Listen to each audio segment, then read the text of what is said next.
revolution is real, it's live, and as some comrades say, it's lit, right?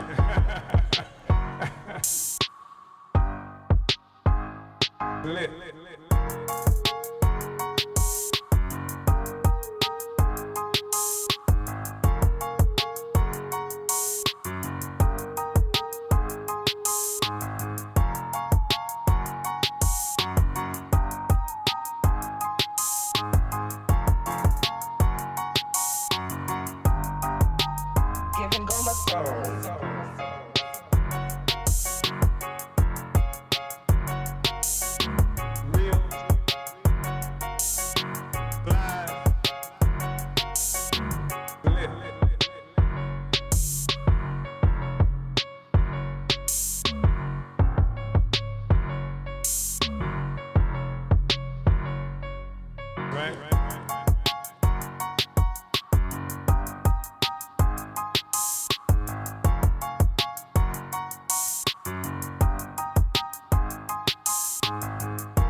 The revolution is lit.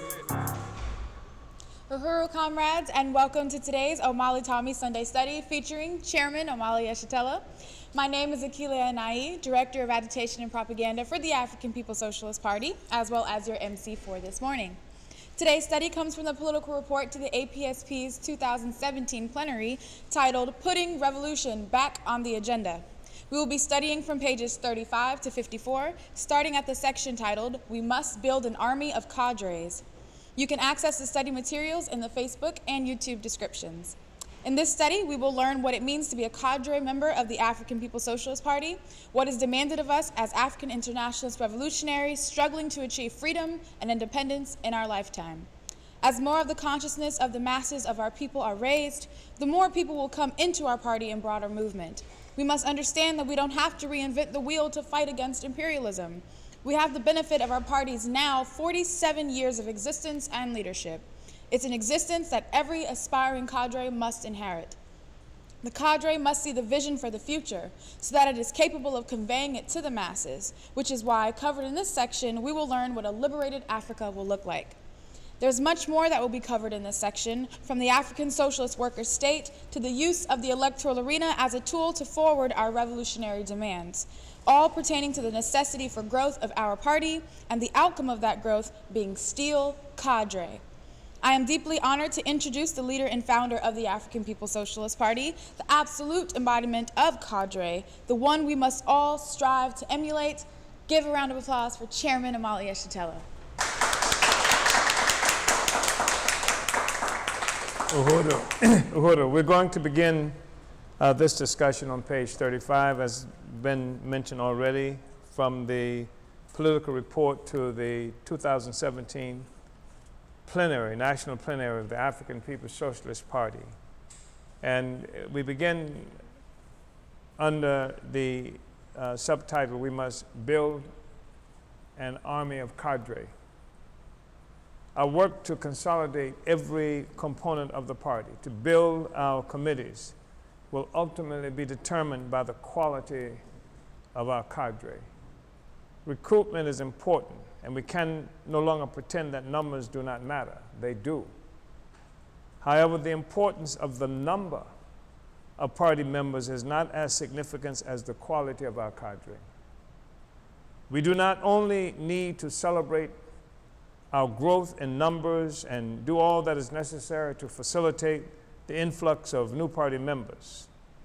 What is even more important to our party is the quality of our cadre, the depth of their unity with the party, and their willingness to carry out the mission of the revolution as defined by the party.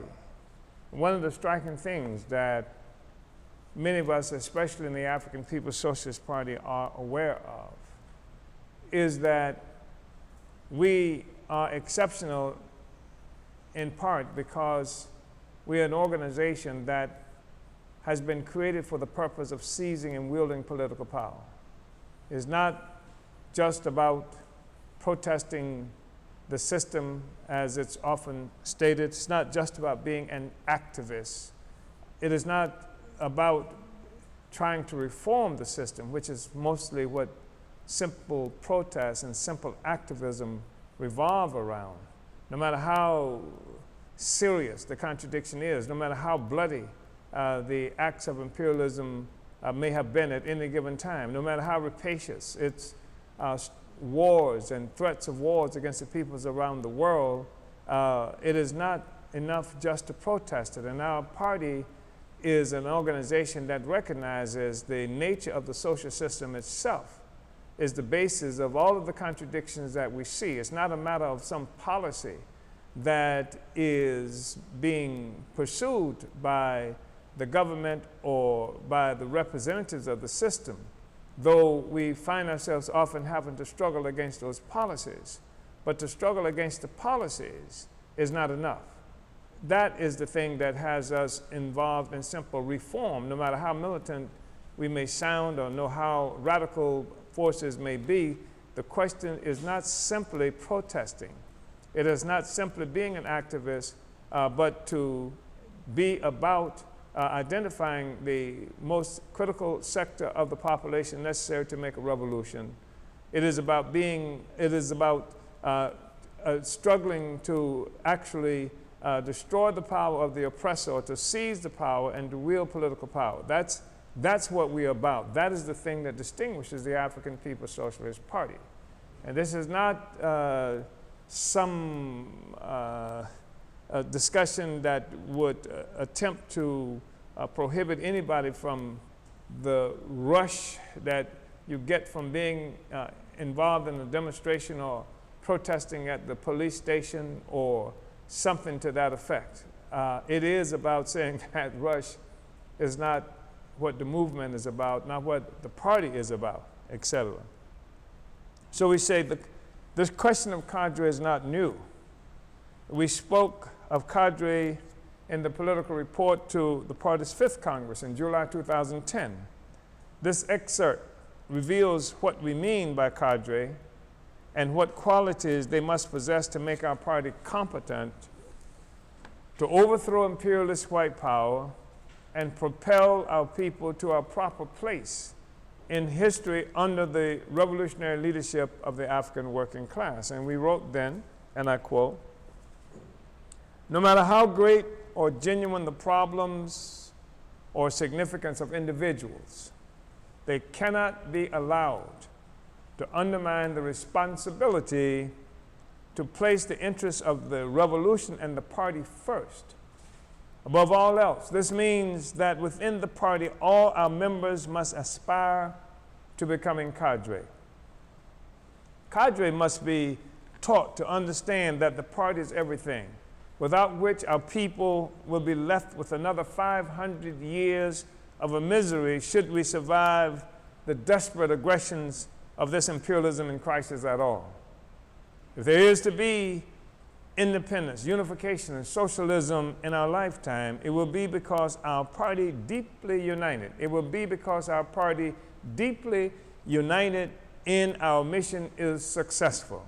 This cannot happen with an organization of whining, self-serving, individualistic members incapable of seeing beyond their own real or perceived pain or genius.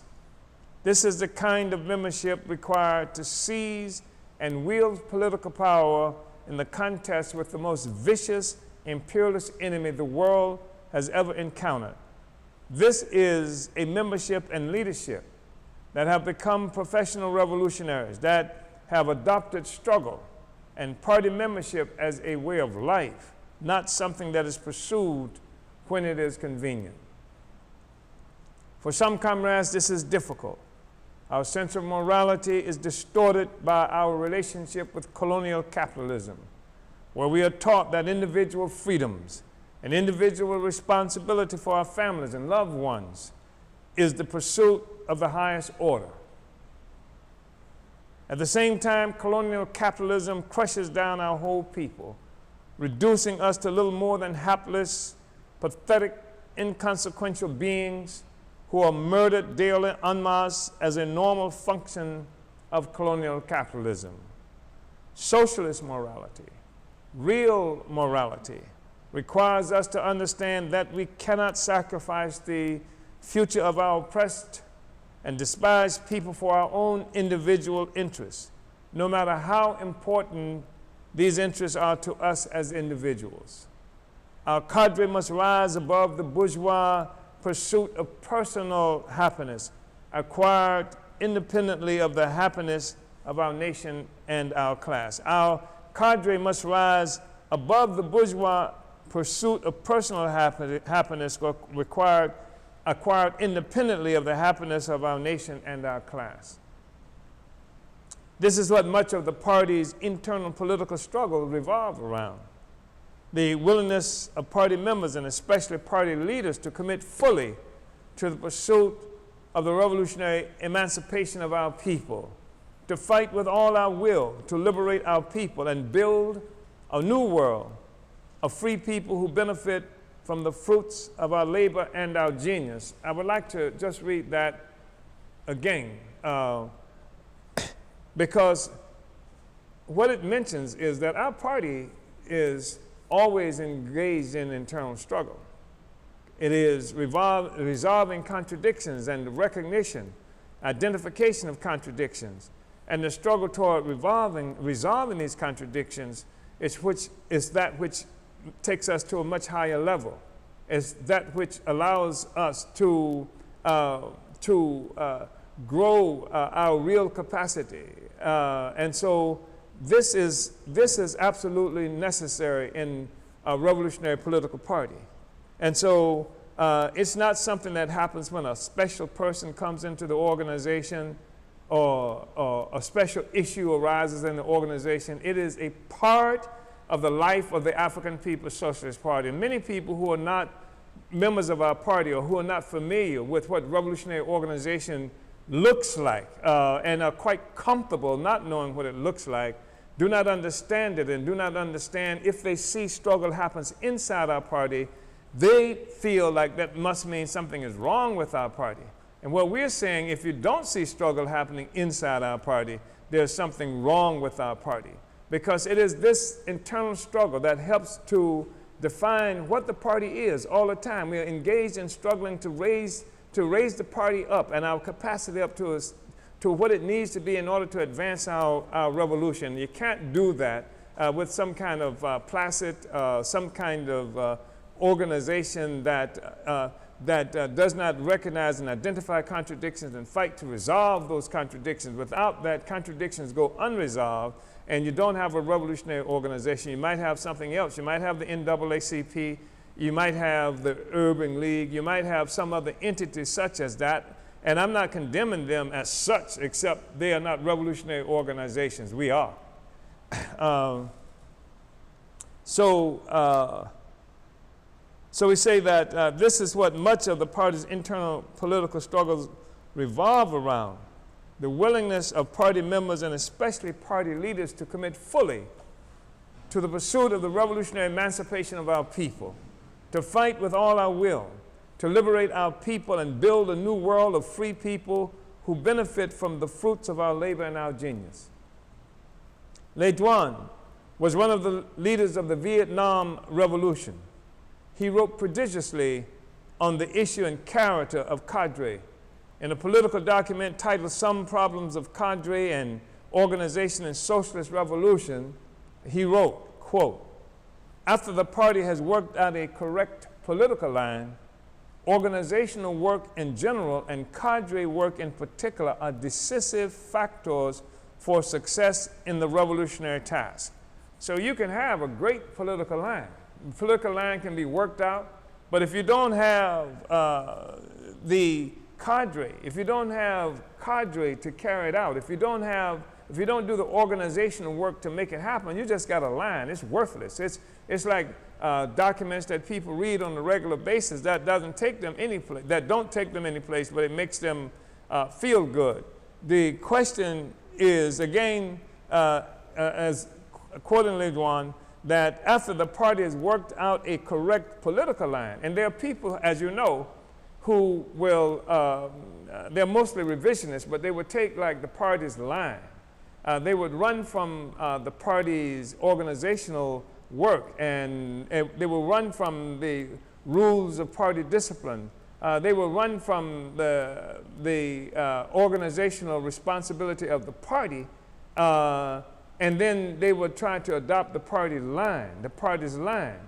And what we're saying, and what Lejuan is saying here, that after you've got a correct political line, and we got the political line, that's why the revisionists and others take it. Even if they call it, if they put some other names to it, etc., some small modification, they take the line. But the political line is only one aspect of it. Organizational work in general and cadre work in particular are decisive factors for success in the revolutionary task. And part of the way that we guarantee that the organizational work and the cadre work occurs appropriately is through the struggles and criticism, self-criticism in the ranks of the African People's Socialist Party. And then people who run from the criticism and self-criticism and the organizational principles, the main one being democratic centralism, people who run from that and try to take the line with them, you fail. You fail. At the moment you run from organization and cadre work, you don't have anything. I mean, you have a political line, but it's meaningless without that. So Lejuan gave these defining characteristics of cadre, and I'm quoting him again. Complete loyalty to the ideals of socialism and communism, to the interests of the working class and the nation, to the political line of the party, the severest sense of organization and discipline, close contact with the masses, and the ability to fulfill the task assigned. These are the fundamental unvarying requirements of the qualification of cadre in whatever period. So we know we're existing and struggling now in a period of imperialism and crisis. We know that's what's happening. We know how serious this issue of discipline is and organization is. But Lejuan makes the point here that, these are the fundamental unvarying requirements of the qualifications of cadre in any period, whether there's crisis or not. As he says, complete loyalty to the ideals of socialism and communism, to the interests of the working class and the nation, to the political line of the party, the severest sense of organization and discipline, close contacts with the masses, and the ability to fulfill the task assigned. These are the fundamental unvarying requirements of the qualifications of cadre in whatever period, unquote. And it's important to say that it doesn't matter what the period is. It doesn't matter if there's imperialism and crisis. It doesn't matter if the police are kicking down the door. If you see what's happening every day around you, that there's an attempt to shut down the democratic space that's necessary to make a revolution, these principles are necessary all the time, because you can't just start this at the crisis. You can't start it. You have to be able, you have to begin now so that when the crisis deepens, etc., you're capable of doing it. It's like weightlifting. It's like people who engage in weightlifting competitions, powerlifting, etc. You can't start getting correct form with the heaviest weight possible. You can't do that. Your form is going to just be messed up. I mean, you won't be able to manage that. So you start, you get the correct form. You work on that all the time. You're all the time preparing yourself. So when you come under the heavy weight, then your form is correct and you can manage what has to be managed. And somebody who, I remember once when I thought I was magnificent, doing a magnificent squat. And this brother who was known at the time as the strongest man pound for pound in the world, a small guy, 165, 68 pounds, who could lift buildings and what have you. And he came through the gym and he saw me squatting. And, I thought I was doing a pretty good job. 315 pounds on my back and was going to do it, like 10 reps and what have you. He asked me, what are you doing? And I said, I'm squatting, man. Can't you see? He said, not like that, you're not. You got to go down. You got to get the depth on that squat to make it a real squat. And but I couldn't go down starting with 350. I had to go all the way back and put a single plate on it to be able to go down all the way and work myself up. So the point is that you do the right thing all the time, even when there is no crisis, or when the crisis occurs, it becomes something that you do automatically and you do properly and correctly. So members of our party do not simply have intra-party relations. We do not simply have the responsibility of acting a certain way with party members within the relative security of our inter-party life. We also have the responsibility of leading the masses of our people, of participating in the mass organizations and associations within the oppressed communities, as well as creating organizations of the people that require our leadership. So we don't just have this comfortable cocoon that we function in, and we have responsibilities to take this out into the world, of leading masses of people. We should be able to drop an individual member of the party down any place on earth, and that person needs to be able to find her way to be able to organize with the masses of the people. People are confronted with all kinds of contradictions all the time in the schools.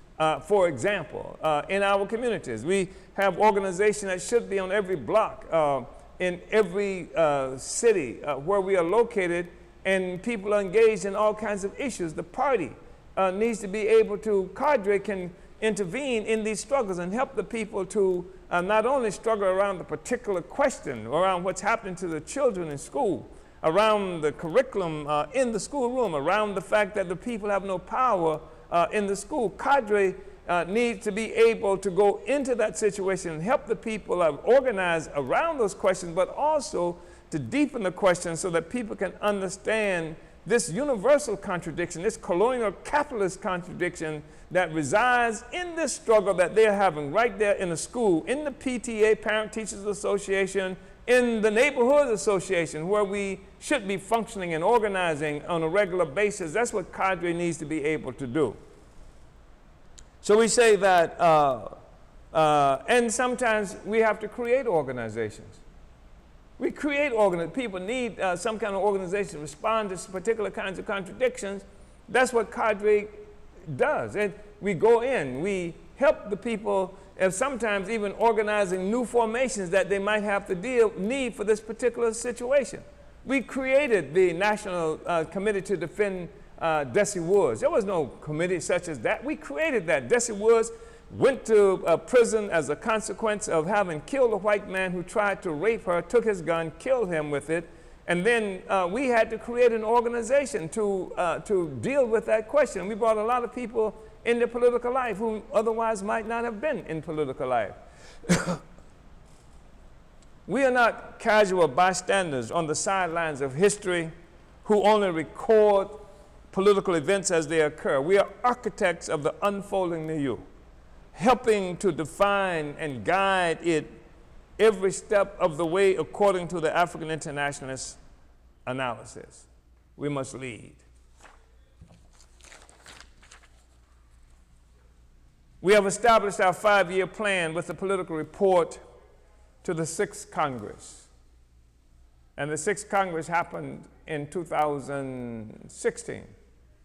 And this was the first plenary that we had subsequent to that Congress till we see where we are, where we move beyond that Congress. And in fact, it's a precursor to the 7th Congress that we just had in 2018. So we have established our 5-year plan with the political report to the 6th Congress. The document debated and voted on by party members to guide our work until our next Congress in 2018. The political report to the 5th Congress played an indispensable role in shaping that plan.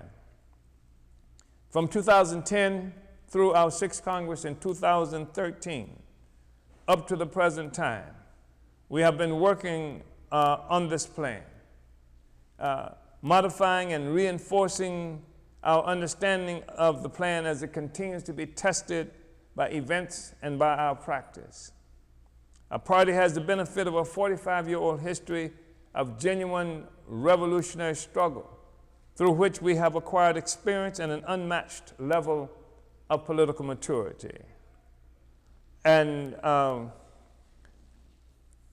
these are not just empty words. The fact is that our political organizations of the past never were able to survive long enough to achieve experience and political maturity. The Black Panther Party that many people pretend to love and pretend to have been members of only had an effective revolutionary lifespan of about 3 years. And because the U.S. government moved on it, crushed it, and the whole revolutionary movement. And that's what we see happening with most of the revolutionary organizations that we've created in the past. And so the fact that the party has survived, and not just survived, but pursued revolutionary aspirations, struggled consciously to complete the revolution that was defeated in the 1960s, or the revolutionary movement of the 1960s that was defeated certainly by the first part of the 1970s. We have actually advanced the struggle. We continue to struggle beyond that time. So we achieved like a level of political maturity and experience that is uncommon for our movement, just based on the history of the vicious repression of the U.S. government. And not just the U.S. government. If you look at Patrice Lumumba, who didn't even get an opportunity to build a revolutionary organization. The organization was riddled with people who were on the payroll of the CIA and what have you. And the same thing, a similar thing happened with Nkrumah in Ghana and others. So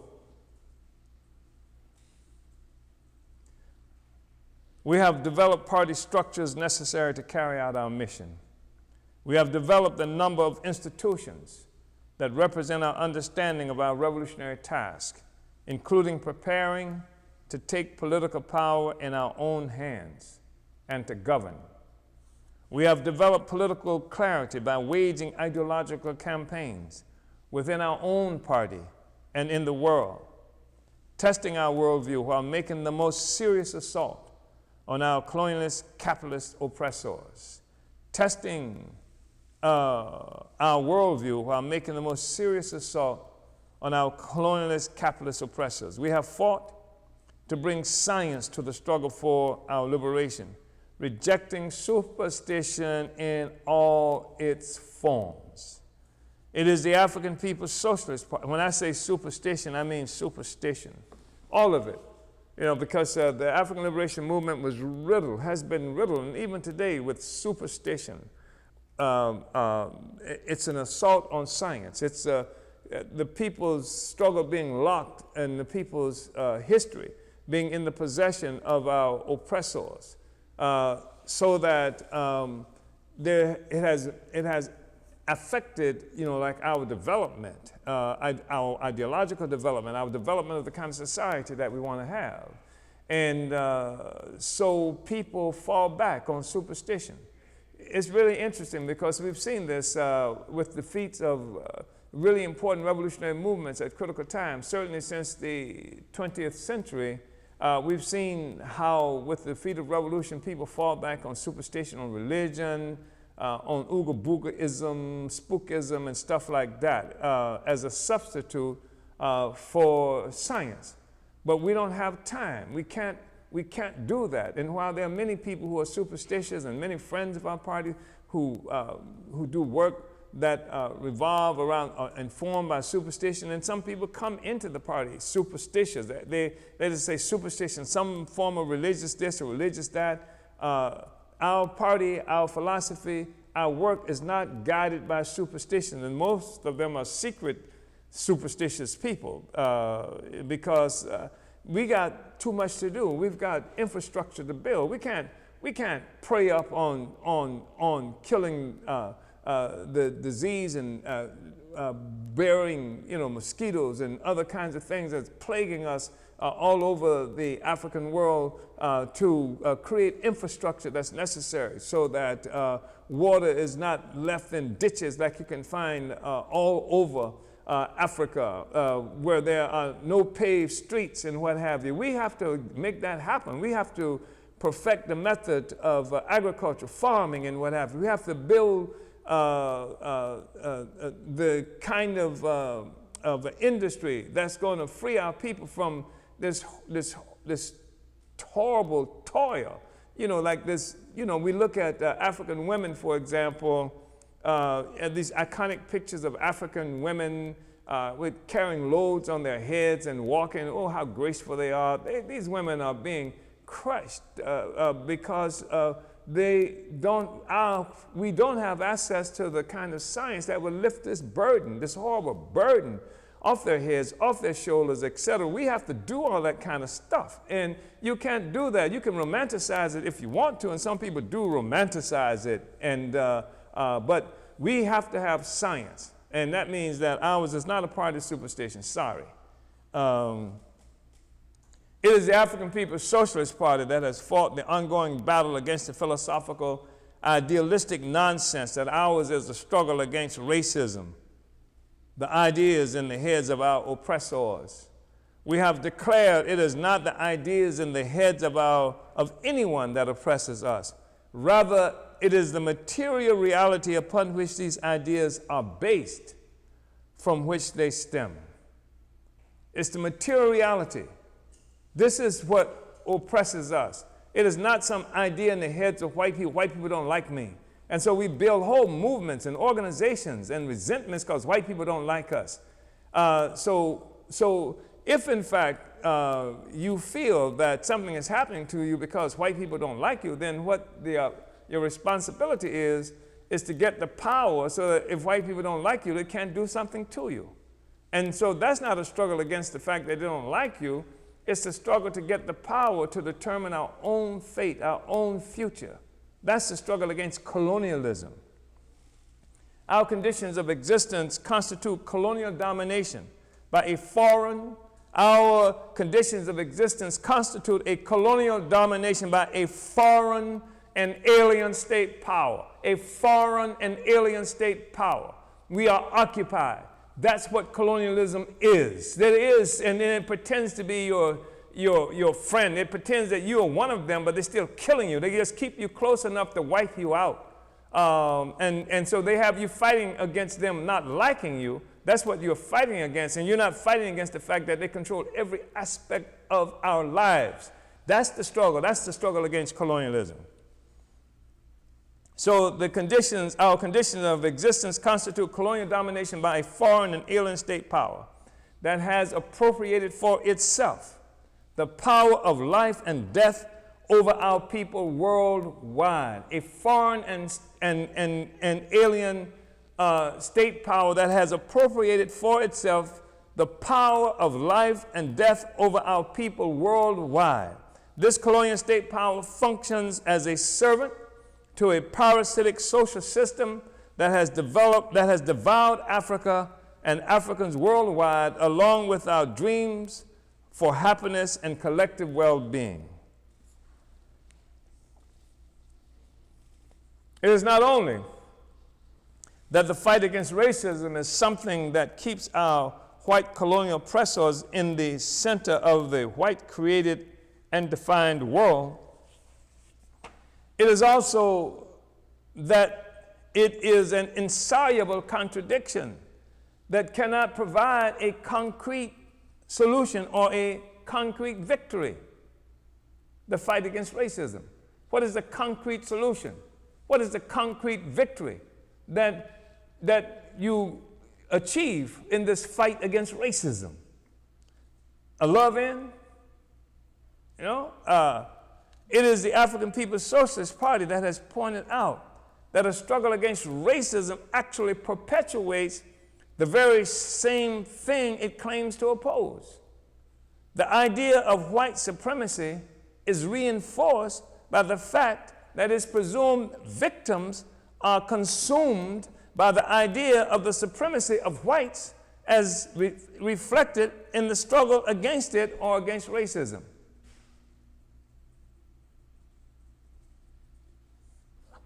This is critical, especially in an era where imperialism is reeling with crisis, responding to the success or threat of success by anti-colonial struggles globally. These struggles are resulting in cataclysmic threats to the parasitic capitalist world economy. It is this nonsense about so-called race-generated contradictions that contributes to the subjective, personalized politic that lock people into highly subjective, personalized responses to political struggle based on a condition, race, that neither the colonizer nor the colonized can do anything to change. So you're locked into this permanent silliness around a contradiction that nobody can change it, around the question of race. On the other hand, when we identify colonialism, the foreign and alien domination of a people for political advantage and economic exploitation, it removes the subjective factor of race as the dominant issue and allows anyone who wants to do so to participate in uniting with the oppressed. It does not require anyone to like or to have a personal affinity for anyone else. In the same vein, the African People's Socialist Party has demystified white people. The science of African internationalism has given us all the necessary information concerning the violent behavior of Europeans against the rest of the world. It is behavior that is generated by a superstructure resting on an economic base of slavery and colonialism. There's a material basis for it. We don't have to look for some genetic or some mysterious reason for why white people act the way. There's a material basis for it. And that's what African internationalism allows us to discover, forces us to discover as a way forward. Capitalism is the parasitic political economy that thrusts white people, Europe and Europeans into history.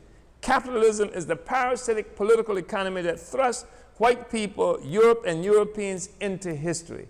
Capitalism spawned by slavery and colonialism yanked bedraggled, warring tribes of people located northwest of Greece into a coherent group tied together by a common economy and sense of sameness that owed its unity and success to world slavery.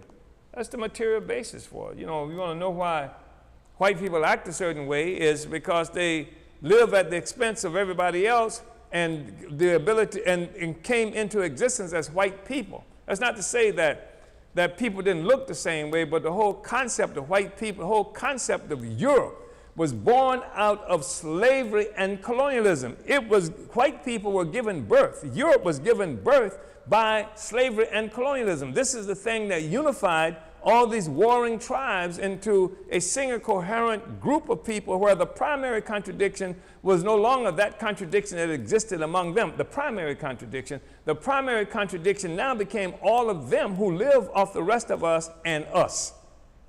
That's the primary contradiction. That's the defining factor into the development of capitalism and into the development of this relationship that we continue to have with white people up to now.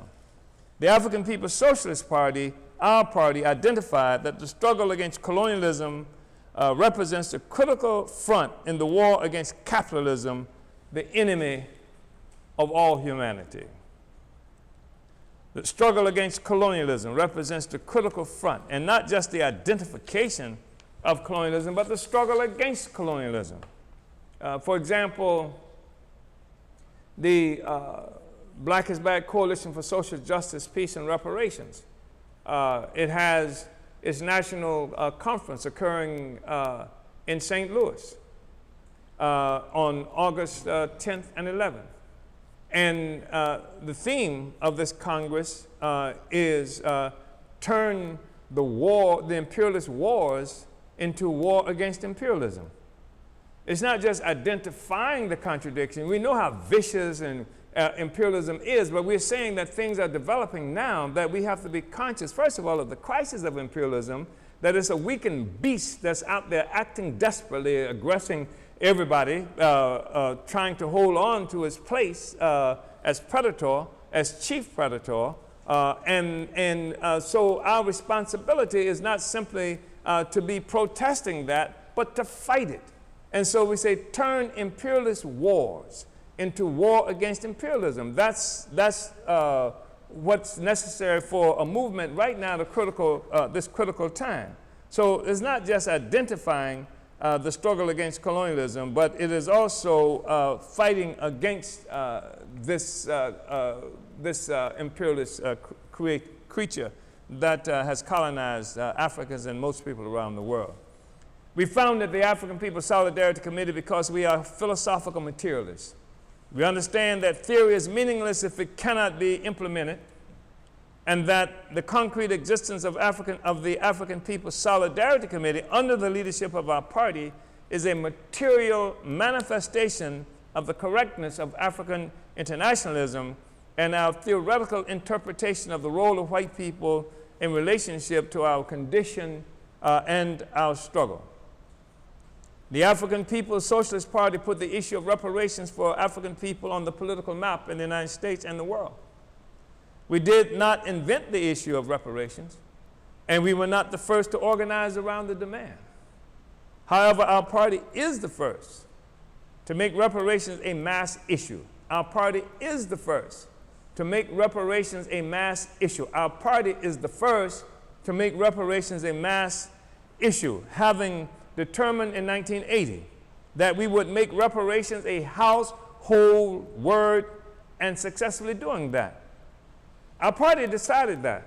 I mean, if people are talking about reparations today, it wasn't Jesus or Allah or some other entity that bestowed this upon the conscience of the people. We made a concrete determination in 1980 that we would make reparations a household word. And we set out to do it. We didn't just say it. We set out to do various kinds of things to take reparations out of these little places where it was previously located, where just briefcase-toting individuals would try to get legislation passed or try to go to court to have something done about reparations, where the masses of our people knew nothing about the concept of reparation, the possibility of reparation, or anything like that. We said in 1980 we would turn it into a household word, and we did. We set out and did certain things to bring that to fruition.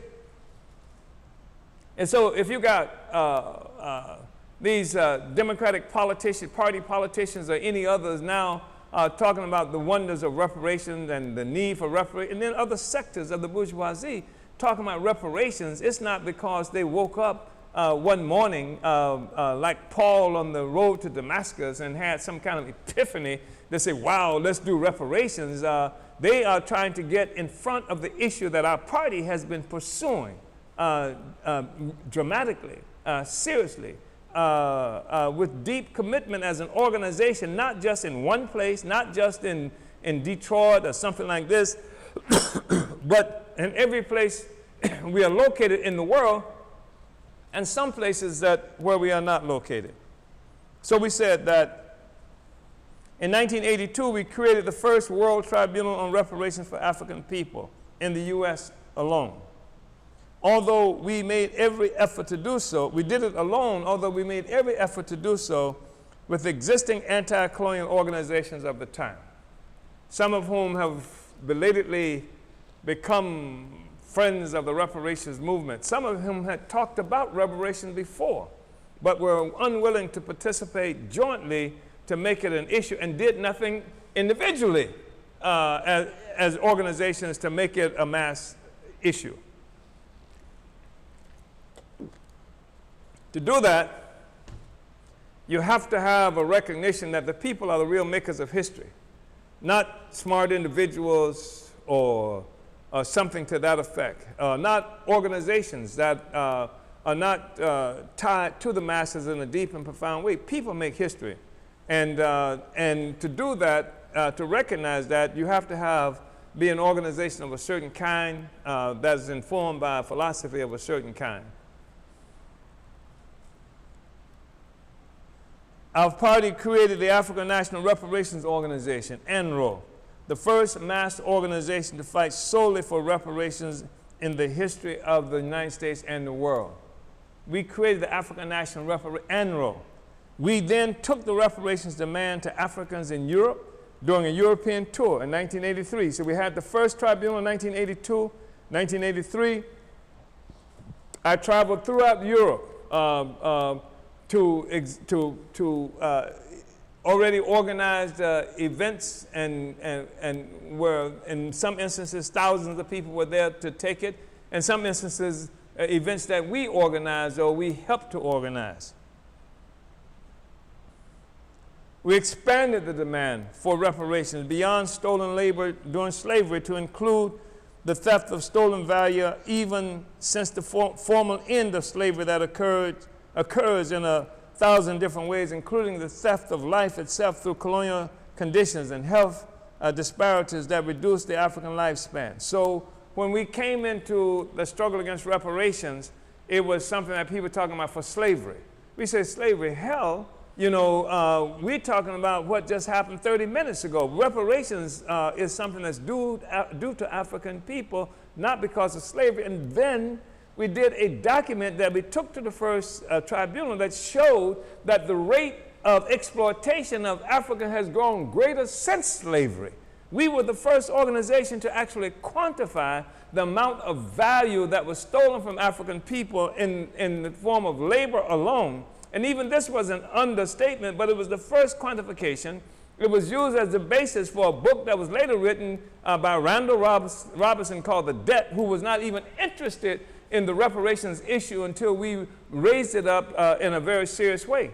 And at the time, in 1982, in Brooklyn, New York, at the first tribunal, we identified and went through the basis for saying it that Africans were owed at least $4.1 trillion in labor alone. Of course, we understand better than now, and not now, because the real question is how much white people should white people have, because all the value that has been created under the capitalist system is connected to slavery and colonialism and all the resources that's been stolen from us.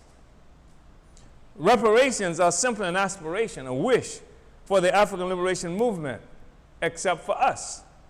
The question of how do we get reparations and to whom they should go are questions that are being resolved daily by our party and the relationship of our party to the African People's Solidarity Committee, whose very existence revolves around the questions of reparations to African people. Reparations are being collected by the solidarity forces working under our leadership, and the reparations are being used in the arena of anti-colonial economic development. The reparations demand is not a wish or an aspiration, it is real, thanks to the creative application of African internationalism by our party. We waged mass campaigns during the 1970s that served to keep the struggle alive, even after the defeat of the Black Revolution of the 60s. We conducted national campaigns to free political prisoners like Connie Tucker, a member of our party, and Desi Woods, the African woman who killed a white man with his own gun in Georgia when he attempted to rape her and her friend Cheryl Todd. We organized a mobilization to free Desi Woods in Atlanta, Georgia. In 1977, that was the first major African anti-colonial mass mobilization since the defeat of our revolution.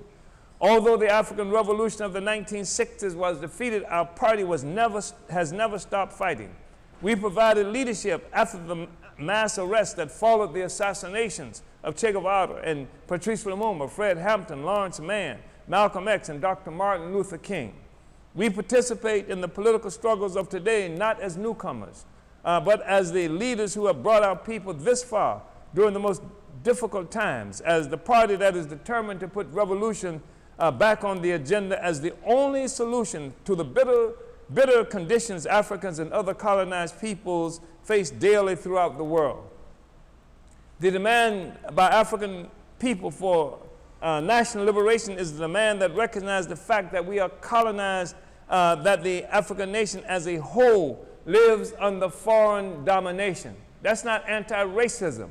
National liberation is the struggle. The African nation lives under foreign domination, either directly or indirectly. That's what even if they allow you to elect Obama or even if even Al Sharpton should somehow succeed and get it elected, or your local Negro politician, it is indirect rule. It is white power ruling indirectly through them.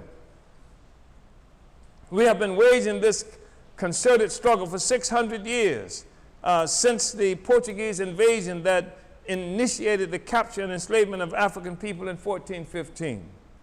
Because the African nation has been forcibly dispersed throughout the world, the struggle for national liberation has naturally traveled with us as part of the process that gave rise to the capitalist system as a worldwide system.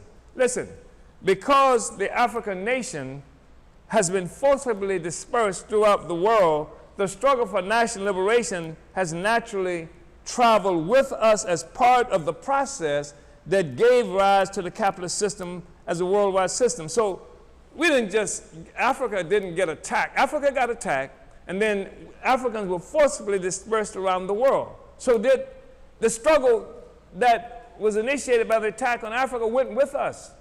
The oppression went with us to all the different places that we went to, even though we're called different names. That's why we hear this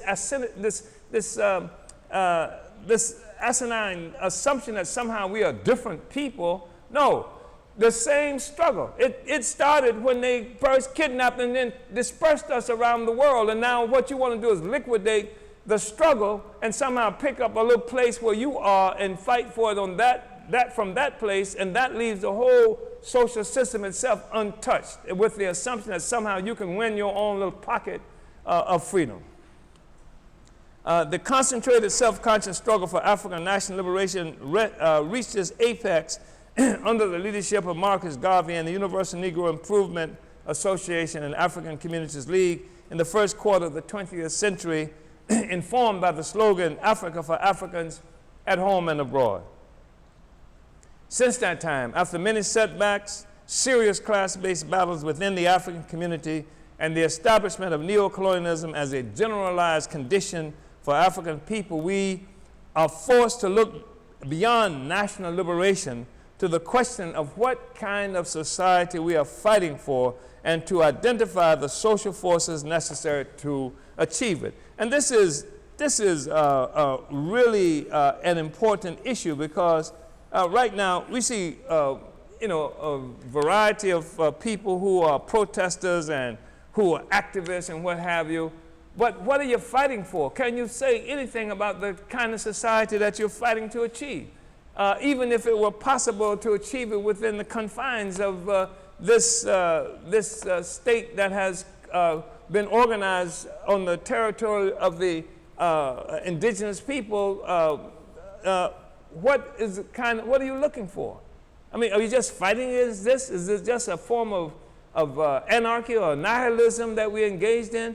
What are we fighting for? Can we identify what the society we're looking for should look like? And so, so Africans, once free people existing within our own independent economies in Africa, have been transformed into commodities, first capital, and producers of capital, first workers, within a social system defined by the relationship between capitalist production and producers, resting on a foundation of slavery and colonial domination of peoples and territories.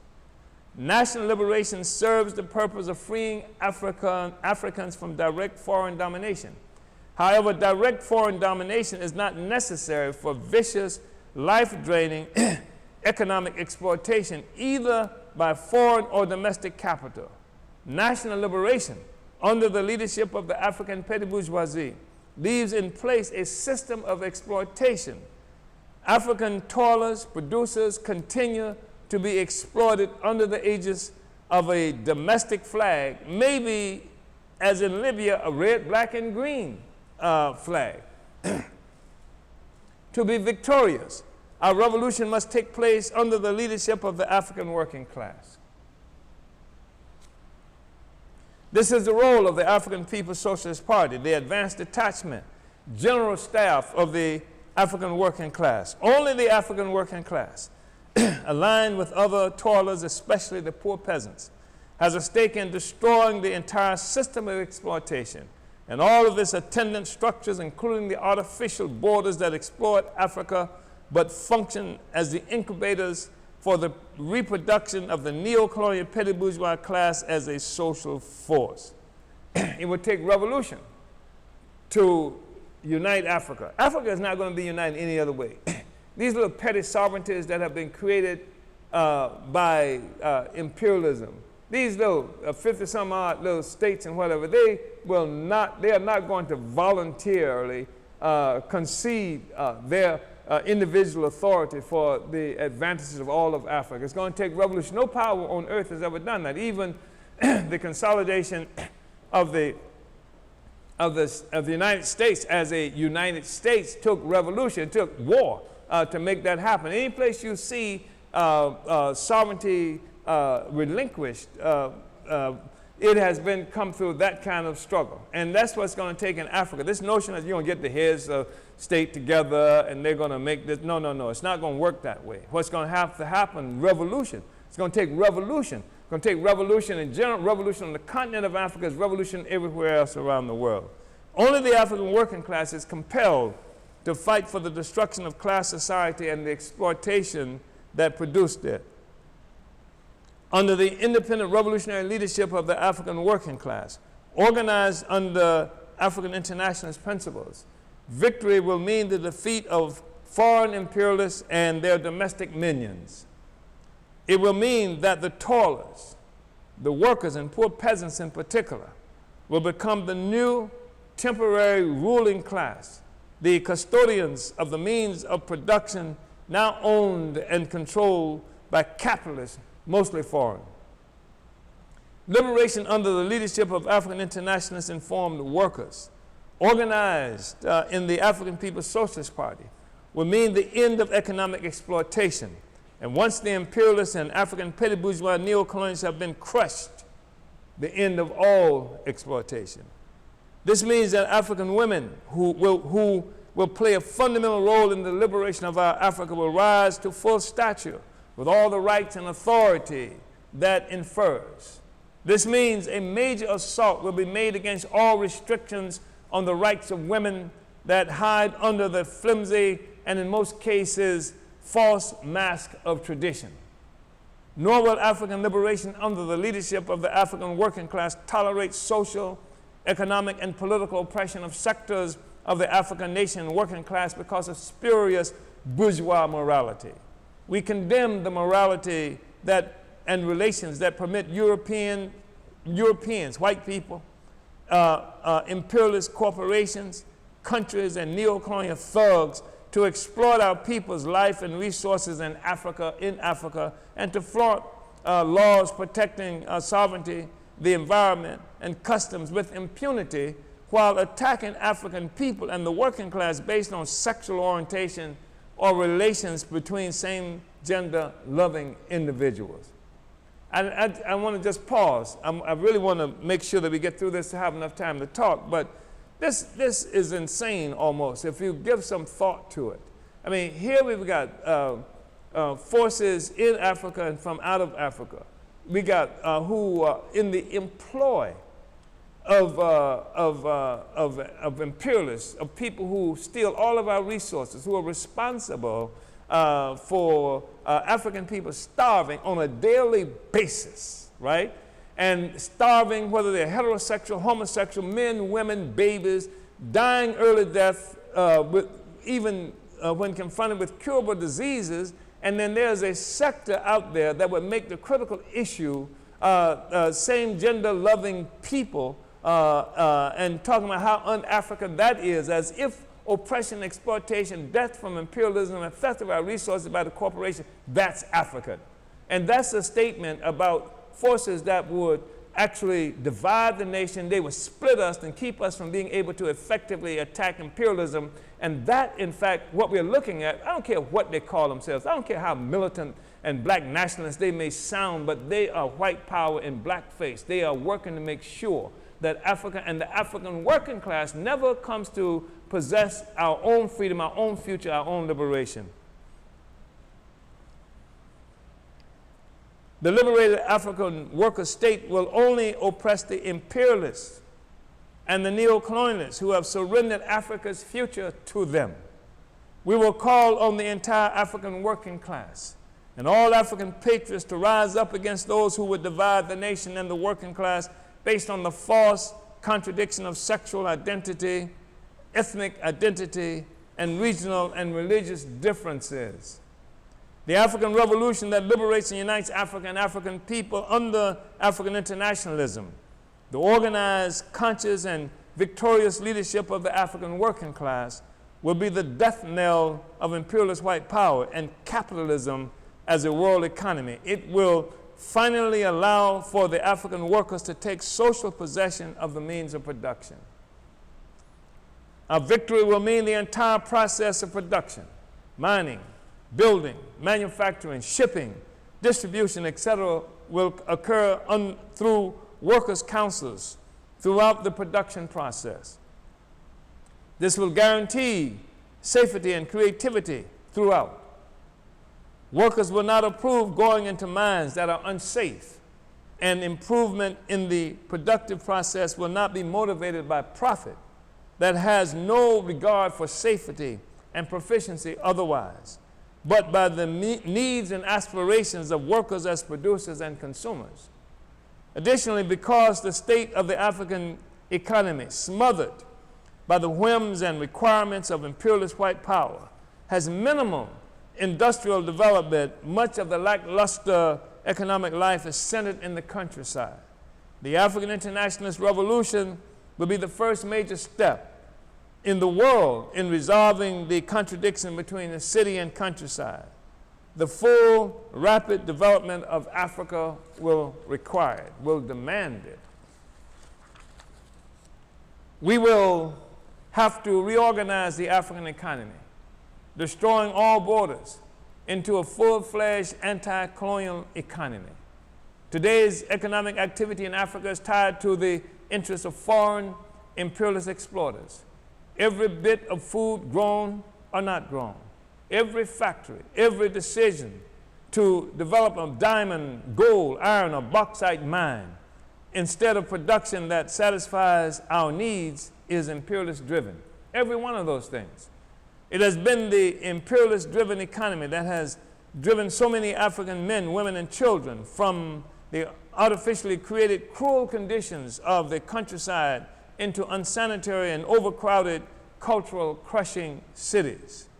The African working class, as the transitory ruling class, will organize production based on the real needs of the people rather than the contrived, profit-driven and profit-motivated needs of the capitalists.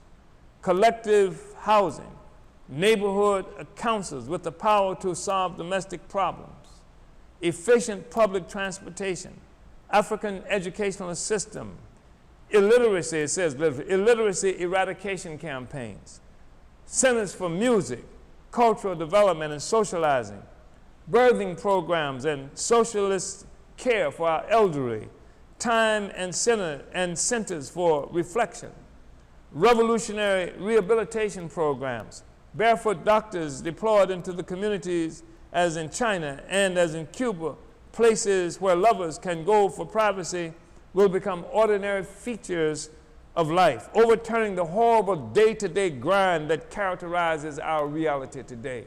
And this is absolutely necessary, except we're living with an economy that's based on exploitation. So the worth and lives and happiness of the people don't count, except happiness that's created by the capitalists themselves, that's defined by the capitalists themselves, that the happiness because you got a bigger car, nicer car, or more, a big house, or more clothing than somebody else. That's how happiness is defined. Under capitalism, it's defined that way because the capitalists will sell you the house, sell you the clothes, sell you this and that, and their profit is driven by that relationship rather than relationships of the people being a determining factor. And when the relationship between the people is the determining factor, then things are different. I mean, there was a time when you could not admire something that an African wore, publicly say, wow, I really like that, without that becoming a gift. Without that becoming a gift. Someone would then give you that if you liked it that much. I mean, that's a difference in a capitalist infused kinds of emotions and interests that people have, and that's the kind of system that has to be destroyed. Even the form of the family will be reorganized under the dictatorship of the African worker state. It will allow adults to enter into agreements of relationships that are free from economic compulsion. Women will be assured economic independence. So financial duress will not be a factor that determines their commitment to a relationship, nor enslave their emotions. And we say enslave their emotions because, you know, somebody can't really be sure how they feel about anybody if, in fact, their breaking up with them means that they don't have the ability to pay the bills, they don't have the way to take care of the children, how the mortgage is going to get paid, and all of that stuff. That enslaves your emotions. So people need to be free. And for that to occur, women have to have a capacity for to be economically, it's not independent, it's a society that does not enslave women through tying them to an economy in a dependent way, and so that the whole society has the ability to make choices as free people. That's the kind of society that we're talking about fighting for. The immediate role of the African worker state will be to function as a protector of society against incestuous, exploitative, and oppressive relationships and their consequences. African men and women can determine whatever arrangements they contract among themselves, with the state functioning as arbiter only until the time when the rule of habit and tradition overturns the rule of the state that becomes unnecessary in human affairs. So people should be able to pick their relationships. And of course, when we say pick their relationships, we're not like incestuous relationship, that would have to be prohibited. It would have to be prohibited. The consequences of that are horrible. And we know that. The molestation of children or, that kind of stuff. But generally speaking, people can choose their relationships. They can say, this is the relationship we want. The three of us are going to have this relationship based on equality and et cetera, et cetera, et cetera, or the two of us, or however it works out. People can come into those relationships on their own. It's not based on some bourgeois morality, or they read it in the Bible that it has to be this way, or some other silliness that has no relationship to human happiness. Real human happiness can be pursued now under the kind of socialist state that we are talking about bringing into existence through liberating the productive forces of African people. The land, the resources of the people now becomes ours in common, collectively owned, etc.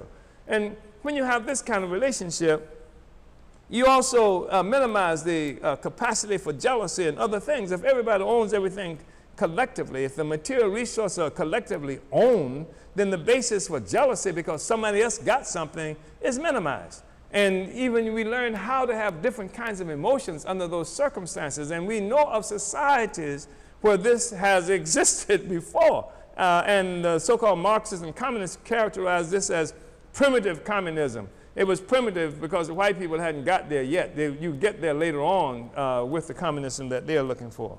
Our party also has a deep commitment to the well-being of our African children, recognizing that under the system of parasitic capitalism, our children live with daily trauma. Our children live with daily trauma. They are demeaned, locked up, and gunned down by the colonial police and tormented in the white school system. And they don't have to have this happening to them directly as individual children. The children experience the society. They experience the entire society and all the relationships in society. Our children live with trauma. They live with the trauma of a colonized and subject people. The APSP follows in the footsteps of the African Revolution in Haiti, whose victory in 1804 produced the progressive constitution that for the first time in history abolished all notion of an illegitimate child and pledged a commitment to the nurturing and protection of every child. The African adage declaring the role of the village in raising a child will be given new life. Women will be freed from the burden of as isolated individual primary child care givers. The family now becomes the society in a relationship that has the force of law and collective resources of the people that have been liberated from their role as surplus under private ownership within the capitalist system. So the resources of the people that now collectively own and are characterized as surplus value or profit on the capitalism, on the private, all of that has been liberated. And now these resources go to child care, go to free education, go to all the other kinds of things. Let's say free education, go to education, all the other kinds of things that the people need. This means the institution of state-funded and administered nurseries and child care collectives that benefit parents and children in a manner that could never happen under colonial capitalist society, developed through the commodification of African parents and children. Parents and the community at large will be able to engage in a stress-free, non-competitive relationship with our children. The African internationalist liberation and unification of Africa and Africans worldwide will be the major blow to destroy the entire capitalist system that was an outgrowth of colonialism. It will be the fundamental instrument in the emergence of world socialism, providing the defining direction of the world economy. So we're saying the African internationalist liberation and unification of Africa and Africans will be the major blow to destroy the entire capitalist system and that grew out of colonialism. And it will be the fundamental instrument in the emergence of world socialism, providing the defining direction of the world economy. So we're saying the defining direction of the world economy will be defined by the African liberation movement. And there's already evidence of that. When you look at what's happening today in Africa, when you see that all the resources that are being fought for, sought, or the majority of them from every power and wannabe power in the world goes to Africa. Africa to get those resources are there. And now what's happening as a consequence of the attack on Africa and the forced dispersal of African people around the world, we are in all these other places as African people. So we have the ability to have the defining economic system that even though you might want to have a capitalist over here, a capitalist over there, what will happen is that you will have some so-called perhaps remnants of capitalism being the Cuba of the kind of Cuba of today. If you know what I mean that capitalism is defining the economy of the whole world today. So you got this pocket in this place called Cuba, where people have attempted to have a socialist economy, which is really not exactly what they have, but there may be a pocket subsequent to the advent of the African Revolution, which becomes the defining economy of the world. There may be some pockets where some impoverished, try to be capitalist entities exist, but the African Revolution will make communism, socialism rather, become the defining economy of the world. The achievement of African internationalist socialism will be the essential force in the achievement of permanent world peace, easily understood when it is recognized that most wars are fought by states contending with each other and with peoples for profit-generating markets and resources. We will replace capitalist competition with socialist cooperation, something not possible before now. Le Duan was Secretary General of the Communist Party of Vietnam with the responsibility of delivering the political report to their fourth Congress in late December 1976. In this political report, Le Duan spoke of the possibility of the socialist worker state after the conquest of national liberation. Quote, "Now that our motherland has recovered complete independence National independence and socialism have become one. This was the aspiration, this was the dream, this is what they thought would have occurred. And we don't have time to get too much into the problem of that. Ledoine continued, only under socialism can the age-old dream of the working people come true, i.e., liberation from oppression, exploitation, poverty, and backwardness, a life of plenty with an assured tomorrow, a civilized and happy life. Only socialism can bring to the working people the full right to mastery and restore genuine human dignity to man, enabling him to be the real master of society, of nature, and of himself. Only under socialism, our motherland will have a modern economy, advanced culture and science, strong national defense, thereby ensuring our country's eternal independence, freedom, and ever more prosperous development. Only socialism can bring about the unification of our motherland at the highest and fullest degree in the fields of territory, political and moral life, economy, culture, as well as in the field of rights and duties, thereby fostering the solidarity and sincere and deep mutual love between all members of society. Unquote. That was Ledoine. There will be no forced idleness under post-liberated socialist construction in Africa and abroad. The work to build adequate infrastructure, housing, and schools, to electrify our cities and countryside, to grow food and purify our water, and eradicate disease and deadly mosquito. And the deadly mosquito are just some of the tasks guaranteed to give full employment for our people for years to come. This is productive labor that serves the people instead of bourgeois profit. This is productive labor that cannot happen under colonialist capitalism that grinds down and demoralizes the workers and humiliates the African colonial subject. Capitalist production functions on the base of stolen lands and peoples. It is production that only pays workers and toilers for their ability to produce, never for what we produce. The difference in the two is what the capitalists refer to as surplus value or profit. The capitalist keeps this surplus for himself, though he never works or produces anything. The African worker state can only come into existence by the workers destroying the colonial base of capitalist production, replacing the oppressive state of the colonialist capitalists, and transforming surplus value into social wealth to provide for the well-being of society. This is how the Africa worker state will provide free health care, education, housing, child care, etc.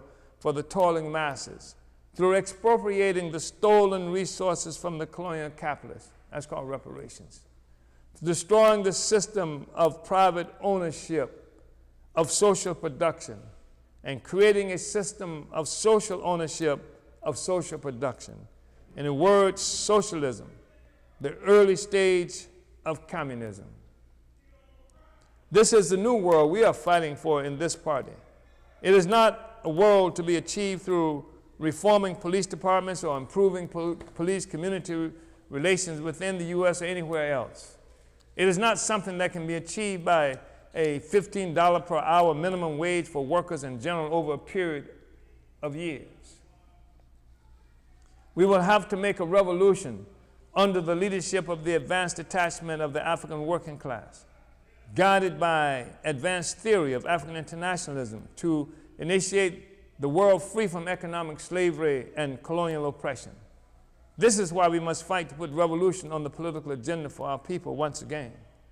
Our recognition of the role played by imperialist parasitism in the advent of the capitalist system as a world system also gave the African People's Socialist Party an understanding of the nature of the capitalist state as distinguished from the European feudal state that preceded it. Most white socialists and many so-called progressives recognize the state as a coercive instrument in the service of the ruling class that is necessary to protect the status quo from disruption and overthrow by exploited classes and to compete with capitalists internationally for profits at their expense. However, unlike most states in history, the capitalist state did not come into existence for the purpose of protecting a domestic social system. It was organized to deal with the reorganization of the world's political economy that came into being as capitalism required to the dispossession and enslavement of Africans and much of the world previously external to Europe. The initial acts that gave birth, shape, and definition to the capitalist state was killing and controlling indigenous peoples, stealing and occupying foreign territories, and capturing, forcibly dispersing and enslaving African people in Africa and abroad.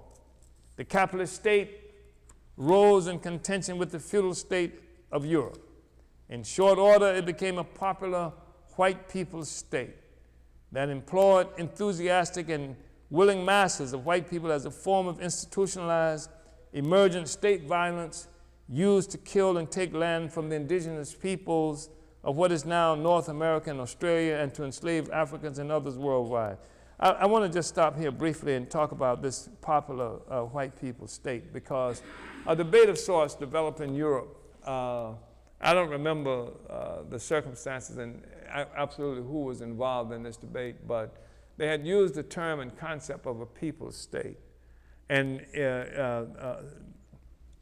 the Marxists made mockery of that, or certainly a critical or key Marxists made mockery of that, the whole notion of a people's state. Because the idea of the state is this coercive institution that protects the interests of a particular class and the social system and the relationship between these classes. Therefore, the concept of a people's state, they made mockery of that. You can't have a people's state. And of course, from their perspective, they were correct. They were correct because they did not recognize that the capitalist state came into existence not through relationship between white people or between European workers and bosses or bourgeoisie. The capitalist state was given birth by colonialism. This is what by the empire going out and capturing all these resources created a primitive accumulation, right, of capital that gave rise to capitalism and the state along with that. So the capitalist state was not born as quietly as it's kept, simply as a British state or as a U.S. state or as a French state, even though you did have state power organized around this domestic, how that economy articulated itself domestically. The capitalist state has its origin in capturing territories and peoples from around the world. And this changed because up until then, we had the peasantry and we had the serfs who were tied to feudalism. And they were oppressed and exploited by the feudal state. And they lived in this place where, they had to create a Robin Hood and all these other kind of mythological forces that would fight against the rich and give to the poor. It was a testimony to the state of affairs, the state of existence for the majority of people living under feudalism. This was in Europe. This is white people themselves. Now, when Europeans go out of Europe, a sector goes out of Europe and begins to capture enslaved people and territories and gold and all these other kind of resources, what happens is that this force that's doing that becomes a very powerful force. It is the emergent capitalist class that's coming into existence, not just these people who are acting as traders, but when they bring stuff back into Europe, where houses get built, where factories get created, where and then the resources that come from slavery, from the islands, from the colonies, et cetera, that changes the whole shape of the European economy. So now, and for a while, even capitalism was quite brutal. Capitalism, even though it liberated the toilers of Europe from the grind and actually being locked into impoverished feudalism, this is one of the reasons how the Marxists talk about capitalism being progressive because it took Europeans, majority of Europeans who were like feudal and serfs who lived under feudalism, it took them to a much better place. And now they can go out and sell, put their labor on the market, sell it to the, whomever would purchase their labor power. This is a great advance, but and this is capitalism, but capitalism emerging here is ruthless, even in Europe. I mean, this is the basis for, Christmas carols and the Christmas Carol story and Tiny Tim and Scrooge and all of this, where Scrooge is the epitome of the capitalist, and you got Tiny Tim and the others who are struggling against the capitalists. The workers, you had children working in factories and all this kind of stuff in Europe. And it was grinding, etc. But as capitalism developed, what begins to really mature is this relationship where the extraction of value from Africa, from other places, and the unity of the European population, and this became a unifying factor for the general European population, and it changed this relationship. So the primary aggression of capitalism, of the capitalist state, was no longer inside Europe. That's why the cops didn't carry guns in England for a long period of time. That's why even Norway, a few years ago, if you remember, this guy went and killed up maybe 70 people or something like that, and there was no cop with a gun that could stop him. This guy was some kind of right-winger who was upset because there were, quote, immigrants, so many immigrants coming, I think, into Norway. Nobody remembers that? There's some kind of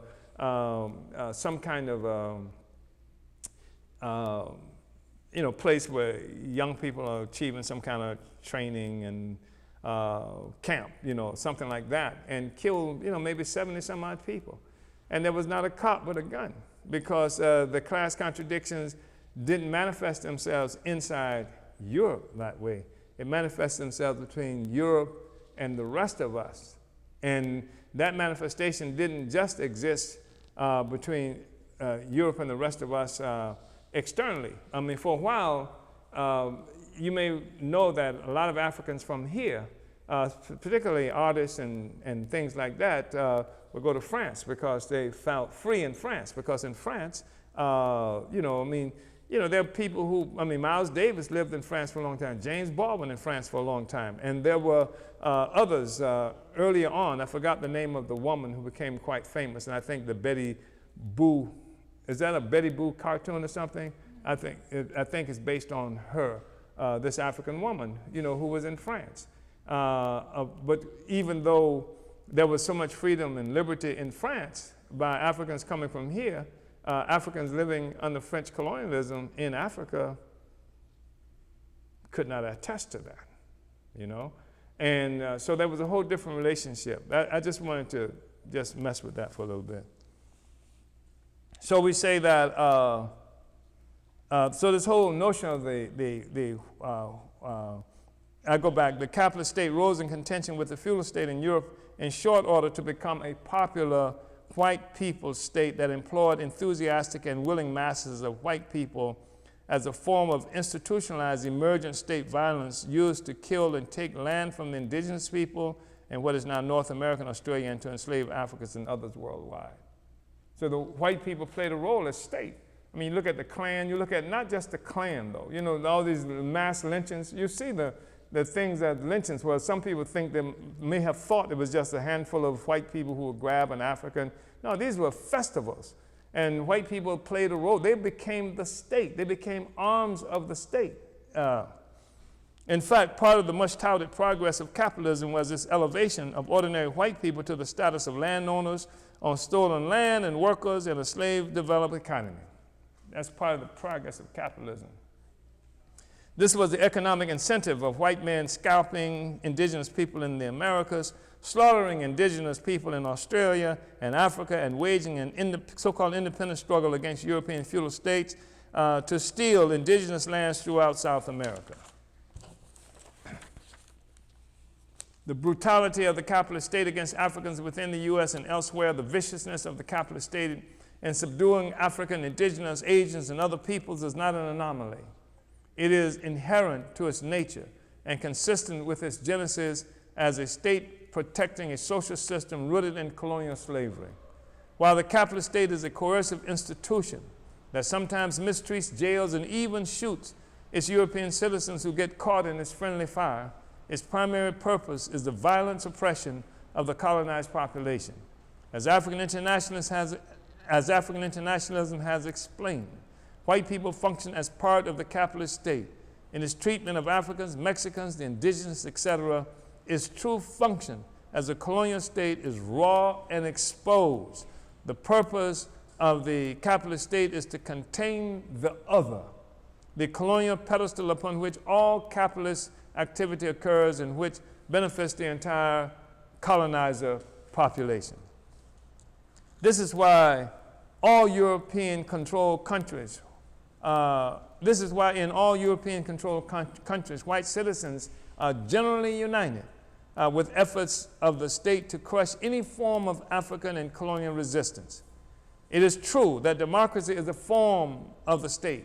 However, for the colonized, the pursuit of democracy is the struggle to limit and eliminate the intervention of the colonial state in their lives and affairs. This is why our party has raised the demand of black community control of the police in the popular struggle against police murder in the U.S.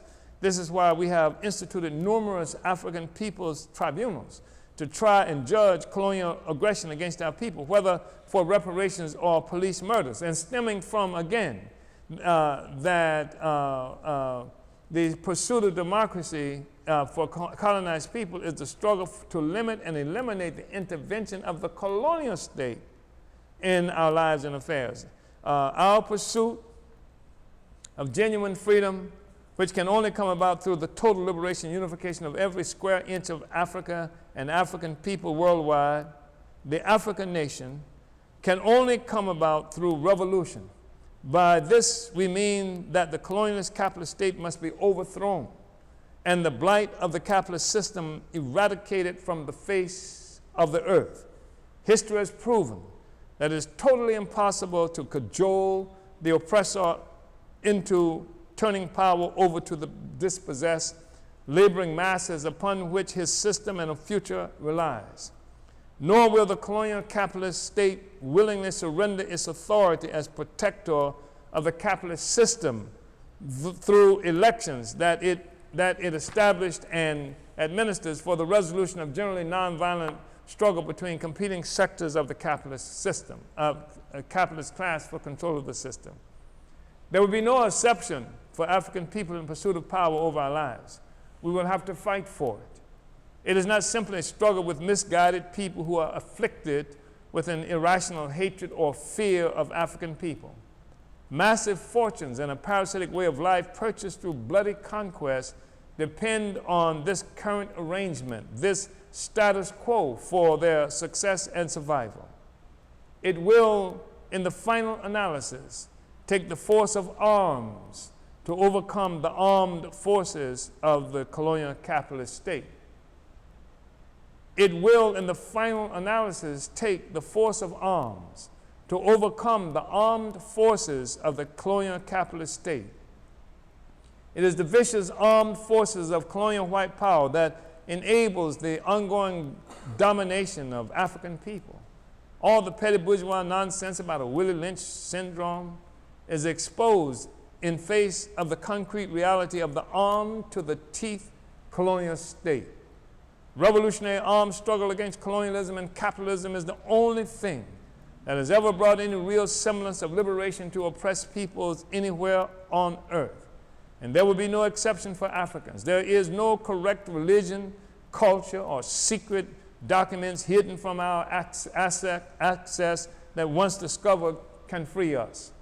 Africans will have to assume full responsibility for our liberation by recognizing that revolution is the only solution, and that we are going to have to pursue revolution through the purifying, cleansing, exuberant process of organized, politically informed, unrelenting revolutionary violence.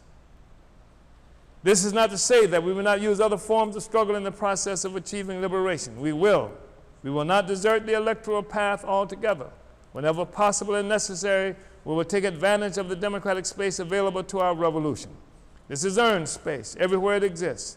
It was not given to us. It was a result of bloody, life-threatening, anti-colonial mass mobilizations from Kenya to Ghana, from Congo to South Africa, all the way to Mississippi, USA.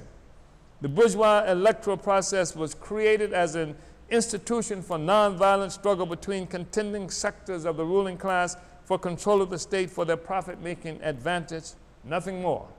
It is not designed to overthrow the system. It is one of the methods employed to protect the system by providing the means for competing capitalists to fight it out without threatening the stability or existence of the system itself.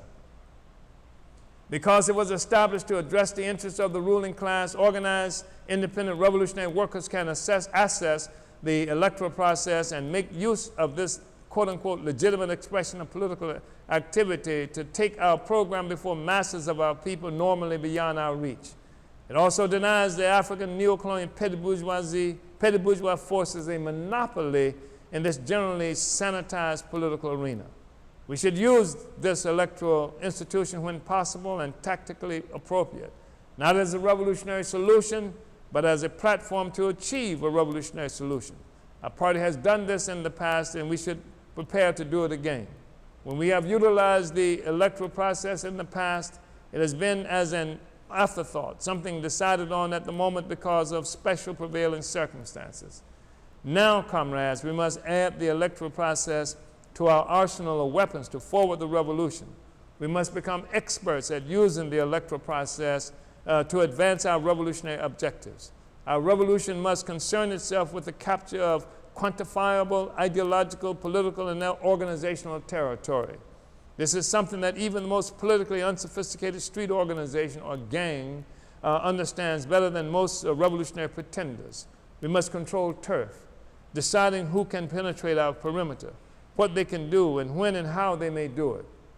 The electoral process can provide us with one of the assortments of methods we use to claim turf. It can also allow us to capture the loyalty and political participation from a sector of the colonized African population for whom electoral politics has been the entry into political life and who has been denied other forms of political struggle for more than 2 generations.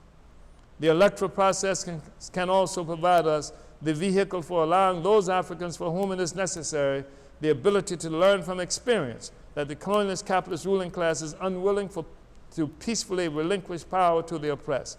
We must begin the process of grooming hardcore, highly committed, ideologically sound revolutionaries from within our ranks to participate in the elections while also providing ideological and political influence over popular masses from within the colony who may involve themselves in elections.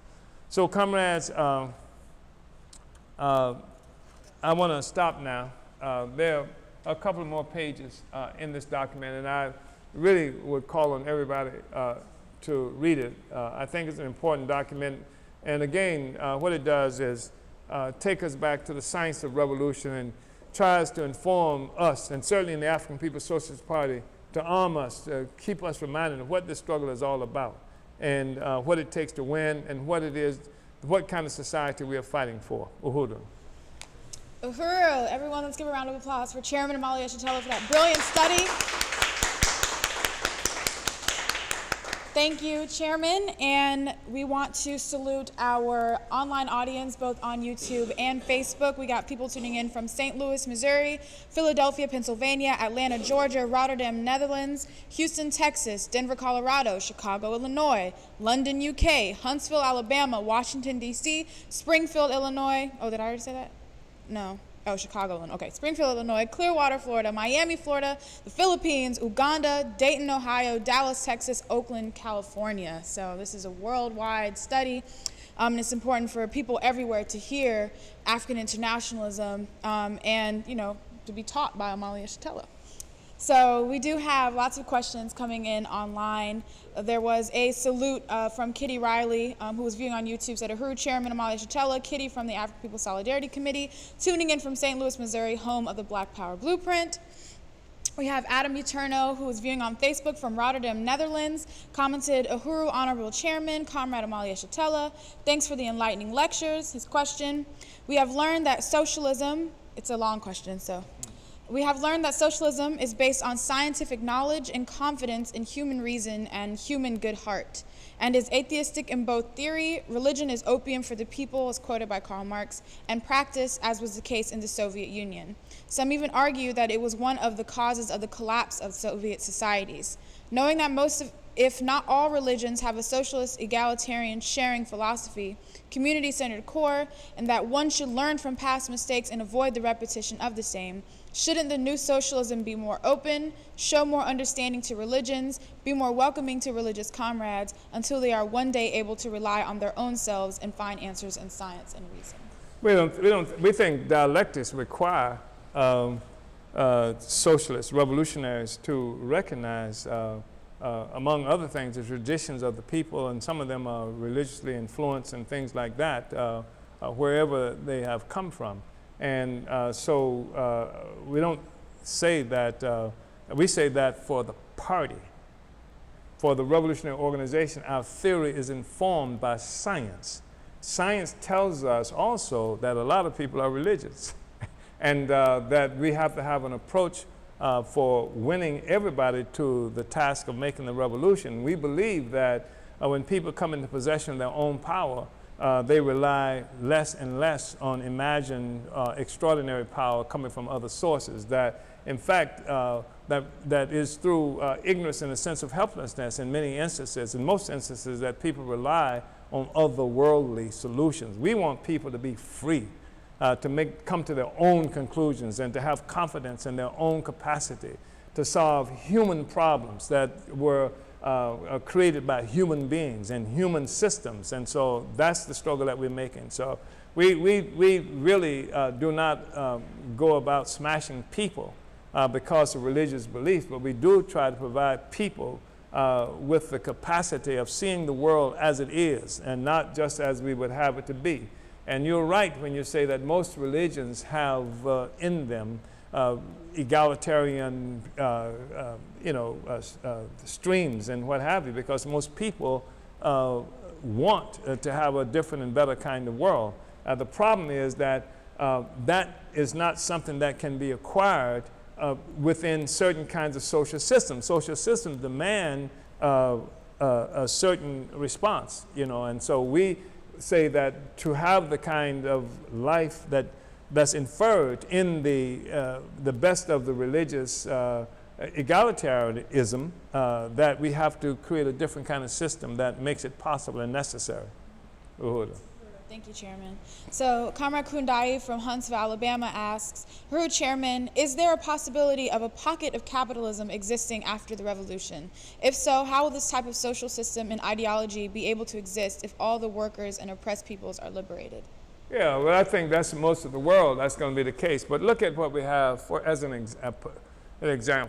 Because, the capitalists the oppressors are the last one to really understand that it's over. I mean, they are always the last one trying to jump off the building, to hopping onto the helicopters to get out of Dodge or in the bunkers. And sometimes you see these guys actually having parties in the bunkers, and they're surrounded by the masses getting ready to take them out. So I can see, the capitalists really think that this is not happening, or sectors of the capitalists. And if you look at even the Russian Revolution, I mean, when the revolution is all around them, all the nobility having these fabulous parties, getting drunk and everything. I mean, it's, and so it's, it's theoretically it's possible for a pocket.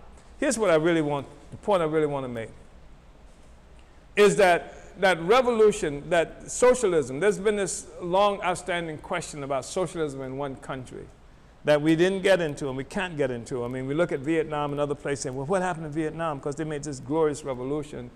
And then the Russian Revolution that was mentioned by the person who raises the question.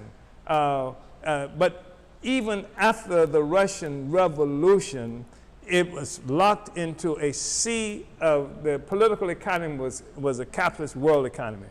It was a world economy. You got this little pocket trying to exist. So you didn't have a socialist revolution. You had socialists who had seized power, had socialists who had actually seized power and tried to initiate certain socialist based economic movements that actually was retreated on and we don't have enough time, but the so-called, there was a treaty even made with that. So what I'm saying is that Africa gives us the ability, the African Revolution. It is the center of much of the whole world economy. All of the economic entities in the world today are locked into Africa, more and more going to Africa, and even wannabe capitalists are going into Africa. So it is a crucial, central, strategic role that it has, 1. 2, in addition to that, the African Revolution that we are talking about is the revolution that Garvey mentioned with the term Africa for Africans at home and abroad. So there are millions of Africans spread around the world who will be connected to this African economy. We are in places where the majority of us in Africa, we're in Haiti, we're in Jamaica, we're in Trinidad, we're all over the Americas and other places like that. We're in Australia, we're in India and all these other places. So I'm saying that the liberated Africa, the liberation of the productive forces of Africa gives the African Revolution capacity not only on the continent of Africa, but all around the world. And this relationship will be the defining relationship, will be a socialist relationship, defining relationship. So there may be a possibility even of a withering away in some instances, but it will influence revolution all over the world. Africa becoming liberated because they have nothing they can fall back on. Right now, even if you look at the crisis of imperialism, you see the fracturing of England, of the Brexit, the European Union, the fracturing of Spain, the fracturing of Italy, and all these other places. So it will be the center of the revolutionary socialist project that will bring everything else into its wake. And so there might be, for a moment or two, some, existing island of capitalist folly, of starvation. This is what it would be, of capitalist starvation, of poverty, and that would be based probably on a lot of white nationalists. I ain't going to surrender to them nigger stuff, but, yeah. The next question is from Ikemba in Philadelphia. It says, Uhuru Chairman, how do we handle black capitalists who want to argue that capitalism existed in some form in Africa prior to the colonization of African people? They use this argument as a pretext to engage in imperialist activities, in my opinion. Well, the African Revolution, those that survive it can, find employment, within the system that we are creating. And it's not a debate. I mean, what we're talking about is making a revolution. And the African petty bourgeois that want to be capitalists and what have you, they're just passé. I mean, even, what is a minnow? A so-called African capitalist is a minnow in a sea of capitalist sharks. So what is this minnow? We're destroying capitalism as a social system, and somehow we're going to leave a special place for African petty bourgeoisie. It won't work like that. And our objective is not to debate with African capitalists, but to organize the African working class, to bring them into revolutionary power. Yeah. Uhuru. So this question comes from the Deputy Chair of the African People's Socialist Party, Yeshitela. She says, Uhuru Chairman, thank you for this important study today. As we know, African internationalism is a theory of practice. It's not good enough to make a speech or video, but you have to be able to concretely manifest the theory into the world in action. Today, we see all sorts of people trying to change a few words, trying to make African internationalism their own without acknowledging where this theory comes from. Is revisionism and plagiarism the same thing? Oh, by the way, you look really good. Uhuru. Deputy Chair. Well, I think that it's not necessarily the same thing. I mean, the political term that we're using has to do with how someone would take a theory and would try to revise it to do something else with it, and that's what we see some forces doing. And it's usually the petty bourgeoisie that does not have the ability to submit the will to the African working class, and that's what we're looking at. because the African People's Socialist Party is an organization of the Advanced Detachment, the African working class. And so they will take it and mess with it. But we spoke of this when we first started talking, I think, about how it is a theory of practice. And we went over this question when we spoke of Lejuan, saying working out the political line is just the first thing. That's the first step. You know, then organization and cadre is the next thing that you have to do. And so people take and mess with the line, but they ain't messing with the organization. They ain't messing with the kind of cadre development that we have. And that's one of the things that make the big distinction. And I think we have to continue to expose revisionism, because what revisionism is, more than anything else, is an attempt by the petty bourgeoisie to grab onto what they can see and realize to be critical questions that will mobilize masses of people and to take it someplace else, Otherwise, they simply join the party, or try to anyway. Most of them probably won't make the cut. But, you know, that's what they would try to do, or they become supporters of the party. They don't do that. In fact, they use revisionism to fight the party.